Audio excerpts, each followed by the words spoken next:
Namaste, welcome to Edunine Career Guidance, Josh Innovations Private Limited, Edunine Overseas Consultancy. EAMCET results వచ్చిన తర్వాత అసలు చేయాల్సిన పని ఏంటి అంటే మనం డాక్యుమెంట్స్ రెడీ చేసుకోవడం, కాలేజ్ లిస్ట్ అనేది సెట్ చేసుకోవడం. ఫస్ట్ ఆఫ్ ఆల్ డాక్యుమెంట్స్ ఏం కావాలి ఎంసెట్ కౌన్సిలింగ్కి ఇంకా మనకి షెడ్యూల్ అయితే రిలీజ్ కాలేదండి.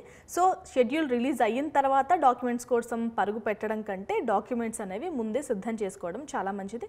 అసలు ఏం డాక్యుమెంట్స్ కావాలో ఈ వీడియోలో చూద్దాం. ఇప్పటివరకు మన ఛానల్ని ఎవరైనా సబ్స్క్రైబ్ చేసుకోకుండా చూస్తూ ఉంటే సబ్స్క్రైబ్ చేసుకోండి. మీకు ఎంసెట్ కౌన్సిలింగ్కి సంబంధించి ఎలాంటి డౌట్స్ ఉన్నా, అసలు కౌన్సిలింగ్లో వెబ్ ఆప్షన్స్ ఎలా ఇచ్చుకోవాలి, వీటికి సంబంధించి డౌట్స్ ఉన్న మన ఎడ్యునైన్ కెరీర్ గైడెన్స్ ఛానల్ని సంప్రదించండి. ఎందుకంటే మనకి మంచి ర్యాంక్ వచ్చినా కానీ వెబ్ ఆప్షన్స్ ఇచ్చుకోవడంలో కాస్త తటపటాయించినా కూడా మంచి కాలేజ్ అనేది మిస్ అయిపోతాం. మనకి మొత్తం ఆంధ్రాలో ఉన్న అన్ని కాలేజెస్ గురించి తెలియకపోవచ్చు, కాబట్టి ఎవరి గైడెన్స్ అయినా తీసుకోవడంలో ఎలాంటి తప్పు లేదు. ఇక డాక్యుమెంట్స్ చూద్దాం.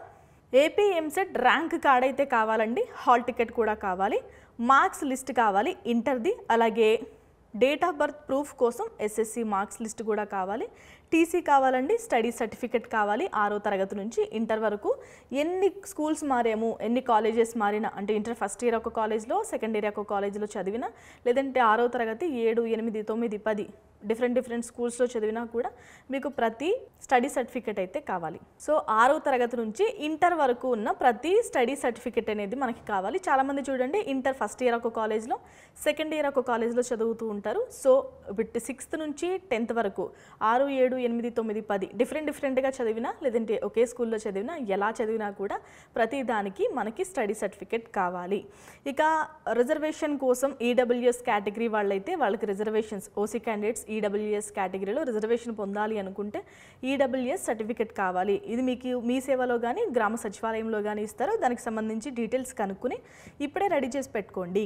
నెక్స్ట్ డాక్యుమెంట్ కావాల్సింది ఏంటంటే రెసిడెన్స్ సర్టిఫికెట్ కావాలండి. అంటే మనకి లోకల్, నాన్ లోకల్. ఇప్పుడు నెక్స్ట్ కావాల్సిన డాక్యుమెంట్ వచ్చేసి రెసిడెన్స్ సర్టిఫికెట్ అండి.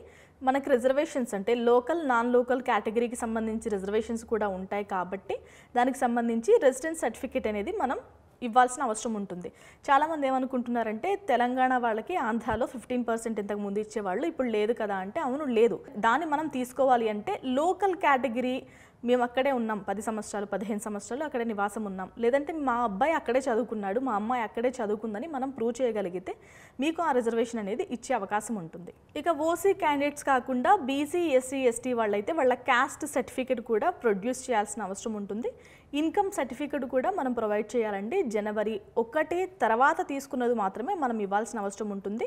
నెక్స్ట్ డాక్యుమెంట్ వచ్చేసి లోకల్ స్టాటస్ సర్టిఫికెట్. మేము ఆంధ్రాకే చెందిన వాళ్ళం, మేము తెలంగాణలో ఉన్న వాళ్ళం బైఫర్కేషన్ జరిగిన తర్వాత, అంటే 2014, 2024 మధ్య టైంలో మేము ఆంధ్రాకి వచ్చి సెటిల్ అయ్యామని ప్రూవ్ చేసుకోగలిగితే కూడా వాళ్ళకు కూడా లోకల్ స్టాటస్ అయితే ఇస్తారు. సో ఎవరైనా అలా మైగ్రేట్ అయ్యి ఉంటే, రకరకాల కారణాలు ఉంటాయి మైగ్రేషన్కి, సో ఎవరైనా మైగ్రేట్ అయ్యి ఉంటే వాళ్ళు కూడా ఈ సర్టిఫికెట్ పొందే ప్రయత్నం చేయండి, ఎందుకంటే రిజర్వేషన్ కూడా వచ్చే అవకాశం ఉంటుంది. సో ఇవండి మనం రెడీ చేసుకోవాల్సిన సర్టిఫికేట్స్. కౌన్సిలింగ్ స్టార్ట్ కాక ముందే మనం ఇవన్నీ రెడీ చేసి పెట్టుకోవాలి.